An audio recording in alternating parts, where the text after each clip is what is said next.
Welcome back to the Real Estate 401k Show. I'm your host, Mike Weinstein, alongside Ryan Gerdes and Justin Frederick in the middle. You're going to want to text the word SOURCE to 623-AZ-RECON. That's SOURCE to 623-AZ-RECON. What you're going to also want to do is just take note that 2 episodes ago, we talked about a first-time home buyer down payment assistance program, which is a phenomenal program. And so following this episode, you may want to go back because we're going to talk about our creative sources for down payments. And a down payment assistance program, it's pretty easy. It's pretty darn easy. But we have a lot of people, Justin, that are, the more expensive homes get, the more and more money it takes to put down, whether it's a 3.5% FHA loan, a 5% conventional loan, a 25% down investment property, whatever the case is, and every $10,000 homes go up. That's a lot more money a buyer has to come up with. Obviously, the simple and easy solution is buyers come to us, I want to buy this home, and we got $40,000 in our checking account and our savings account, and we've been saving, and we've got enough money for a down payment on a home.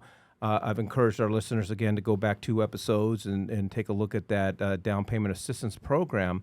But what are some of the other creative ways? If we have a buyer, I want to go buy a $350,000 home, I don't have enough money to put down on this home in my checking account or my savings account. I feel like one of the the easiest ways that people don't think about majority of the time is their 401k. 401k is an investment account, which purchasing a home is an investment as well. So a lot of people don't want to touch the 401k because they want those funds to increase and they want it to act as a tool over time. And I completely get it. And you can do that by taking loans from your 401k. So you can take a loan out of your 401k, pay yourself back, all the while your 401k is making money on the original balance. And you're taking those funds and making an additional investment, and you're I'm not thinking of the word right now, but you're spreading it out. You're spreading out your wealth. Diversifying. Oh my goodness, what an diversification. Easy word. Look at that multi-syllable word. Good I just job. Threw out. Yeah. Right. So that's another easy one, and you can contact your 401k company, find out how much of a loan you can actually take, because each one of these companies is a little different. I've heard people can only go up to 50% of their 401k, and I've had others able to go all the way up to 80% of their 401k. So a little all over the board, but do that research. Find out how much that loan will cost you each month. And the beauty of it is it comes out of your paycheck automatically, and you can spread these terms of these loans out dramatically. That's not the only way to draw money from. That's one of the options, and I'm sure Ryan's got a couple ideas.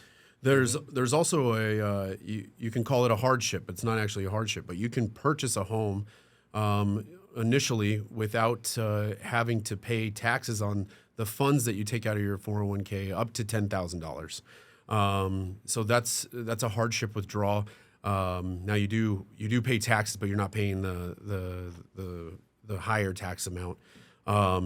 But that's another way people are taking it out. We have to supply them with a loan estimate that shows what cash is due at closing, and then the 401k will release those funds. So that's one of the main ways to come up with funds. I've experienced primarily, and this is not even with first-time home buyers, it's everyone all over the map. And this is going to sound silly, but asking family members. Yeah. For a gift of funds, so close your ears, okay? So they're going to gift funds, right? Which basically says that they're going to give them money that they do not need to pay back. Nothing says that there can't be a handshake under the table that you pay them back. I gotta go. Yeah. So I see GERDES. Yeah, That's the guy over there. I mean, if you're wanting to help out your kids, or if you need help from your parents or aunt, uncle, or something like that, we see that all of the time. And hopefully you don't have to pay them back, but that's certainly one of them. But I'll give you a little story. I bought my first home in 2003. And because I was a licensed agent at the time, I was able to use my commission and use that as my down payment for 3.5% FHA. And I just had to come up with a few bucks in order to close on it. And then sold that a couple years later, 2005, bought the next one. And then the Great Recession hit. Okay. So I was kind of starting from scratch again. And I had my legs chopped out from under me. We were doing whatever we could do in order to just keep afloat.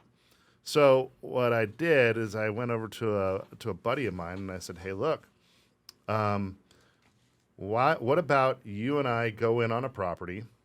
I'll come up with half, you come up with half. We'll both put our names on it, and Christine and I and the kids will live there for a couple of years until we get our feet under us, and then after that, you can live there, or we can rent it out, and you can make the passive income off of it." For however long I stay there, so it's equal. So if I'm there for 3 years, you rent it out for 3 years, and then whatever losses are in there after that 3 years, we'll both eat, right? And so that was just our agreement. And so we bought it in 2008 at rock bottom prices. Mm-hmm. It might have been closer to 2009, but it was right there at that just rock bottom. Kept it for 6 years, sold it 6 years later, and we both walked away with $80,000. So I think that we get caught up in our own hubris and in front of our own obstacles that doesn't allow us to be creative. Mm-hmm. Somebody that would love to do that, and maybe they don't want to go in on it alone. Now, you have to trust them. You have to make sure that all the rules are clearly spelled out and what that relationship and partnership looks like, because you might wake up one day and not like each other or whatever. But if it's all written down, then it doesn't matter whether or not you like each other. The business is still going to run how the business is going to run. And fortunately, we're still great friends till this day, and it provided a very, very sound investment opportunity for him, and it provided for a place for us to stay as well. All right, well, it always comes down to creativity, and it's not always about how much money you got in your checking account or your savings account. If you would like to speak to a real estate wealth manager and get creative on where to find the funds to put down on your next real estate purchase, all you got to do is text the word SOURCE to 623-AZ-RECON. That's SOURCE to 623-AZ-RECON. Now, just what about some other retirement vehicles like self-directed IRAs or SEP IRAs and things like that? Now, you have to be of retirement age to really dig into those. I mean, you don't have to be, but you're going to get penalized. And that's something you're going to want to talk to financial advisors about. But typically, we don't have people touching those types of retirement accounts unless they're of retirement age. So it is a possibility.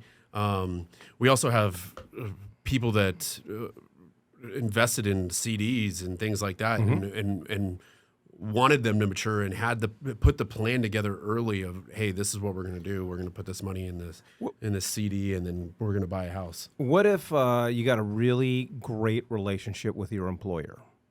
And you can get a gift from your employer. Get a gift from your employer, or some sort of loan from your employer that you have to pay back.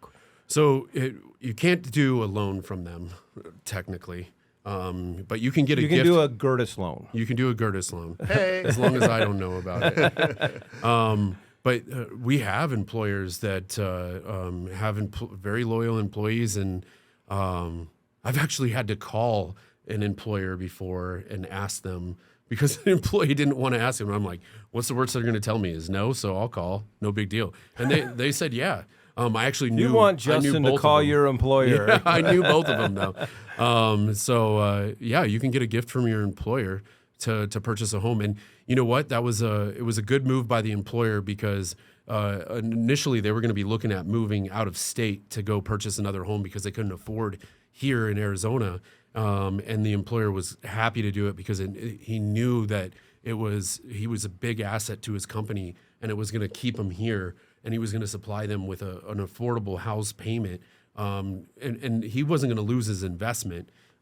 He was actually investing more into himself with that down payment. So that was huge. The good call there. All right. If you'd like some more information about creativity of getting down payments, all you got to do is text the word source to 623-AZ-RECON. That's source to 623-AZ-RECON. I think the other element too, Ryan, is it's not either you have the down payment or you have nothing, right? There's for most people, it's could be somewhere in the middle. I got enough for this, but don't have enough for this. And a lot of times we come across buyers, yeah, I've got enough money for my down payment, but the closing costs are going, I don't have enough. I got just enough for the down payment, but now I've got all these closing costs. And a lot of people don't understand then how we get creative with our sellers. You better hire the right person that knows how to negotiate. That would be us. That's really pivotal. Understanding how seller concessions work, how to negotiate them, because you're going to find that some sellers they don't look at the bottom line, and you've got to be able to communicate well with the other side of the table to let them understand that, hey, this is only going to help your bottom line, or maybe no change, but this is going to hinge on whether or not the deal closes, right? And so, would you rather have all the money now or no money later, right?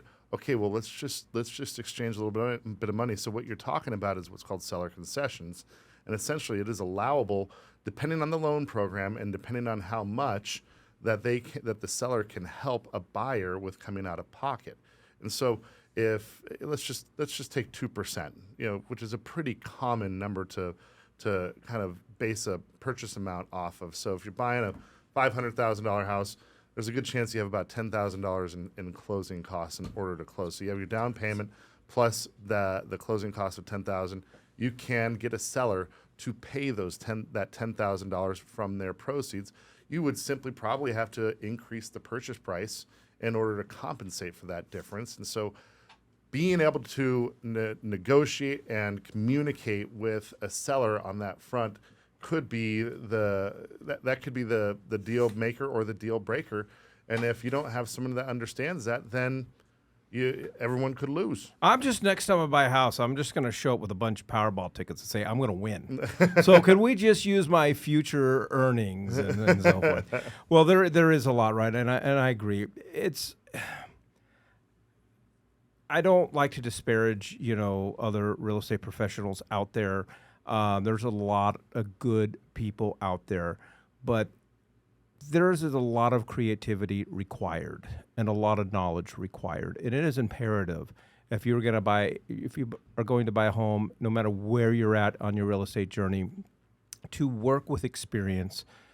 Benefit for us, we're not only experienced, but we're real estate wealth managers. And so we can help you through that. All you got to do to have a conversation with us is text the word source to 623-AZ-RECON. That's source to 623-AZ-RECON.